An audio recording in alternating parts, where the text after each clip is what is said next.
किसी भगवान के दिव्य आयोजन, शुद्धता, पवित्रता, दिव्यता भगवत कार्य में प्रवेश करने में मन को मिलती है, वह अन्य संसार के किसी कार्य में प्राप्त नहीं होती है।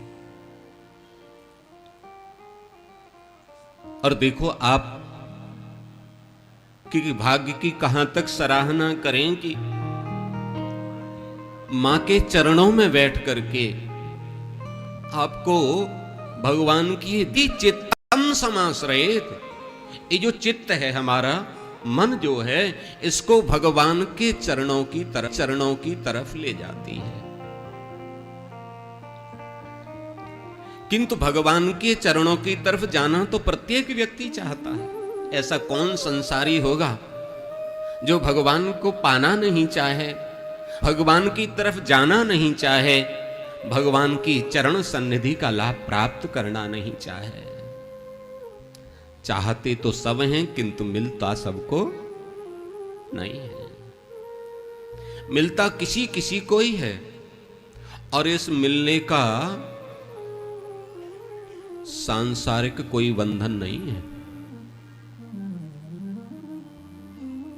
आप अरबपति खरबपति हैं जब ही आपको यह सत्संग मिलेगा, ऐसा नहीं है। ये पैसे से प्राप्त करने वाली चीज नहीं है।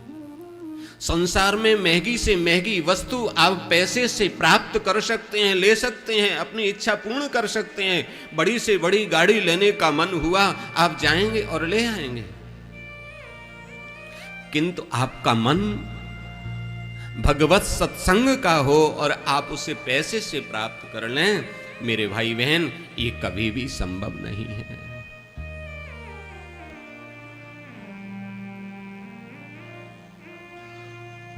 पुराणकार लिखते हैं, फिर ये प्राप्त कैसे होता है? ये भगवान की कथा, भगवान की चरण सन्निधि, भगवान का दिव्य सत्संग हमको प्राप्त कैसे होता है?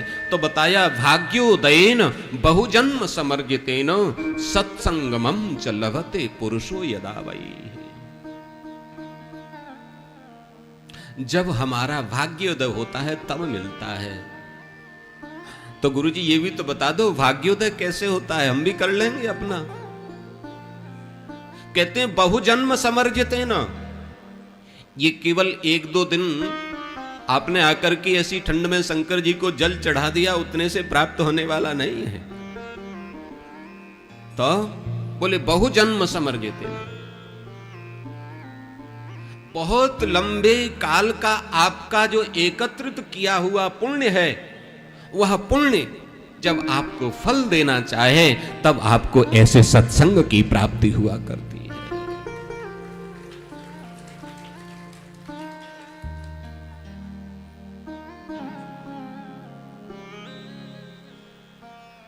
जैसे इसको ऐसे समझ लें, जैसे कोई आपने आरडी शुरू कर दी और थोड़े थोड़े पैसे आप जमा करते रहे, और जब वो 5 वर्ष या 10 वर्ष पे पूरी हुई तो थोड़ा थोड़ा जो आपका एकत्रित किया हुआ था वो एक साथ जैसे आपको मिल जाता है, उसी प्रकार कई जीवन में थोड़ा थोड़ा धीरे धीरे आपका किया हुआ पुण्य जब एकत्रित होकर के और फल देना चाहता है, तब भगवान की कथा आपको मिला करती है।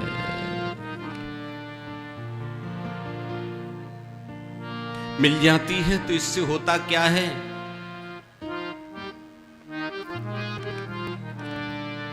बोले उदयते विवेकः भाग्योदयेन बहुजन्म समर्जितेन सत्संगमं च लभते पुरुषो यदा वै अज्ञान हेतु कृत मोह मदांधकार।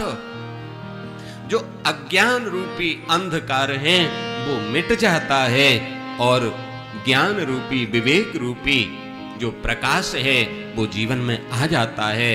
फिर हम समझ जाते हैं कि संसार में हमारा आना किस लिए हुआ, हम जब जाएंगे तो क्या साथ लेकर के जाएंगे, आए थे तो क्या साथ लेकर के आए थे। ये ज्ञान प्राप्त होता है सत्संग के द्वारा, और सत्संग मिलता है पुण्य के द्वारा, और पुण्य मिलते हैं सत्कर्म के द्वारा, और सत्कर्म मिलते हैं सत्संगति के द्वारा, और सत्संगति मिलती है किसी संत के द्वारा, और संत मिलते हैं भगवंत कृपा के द्वारा।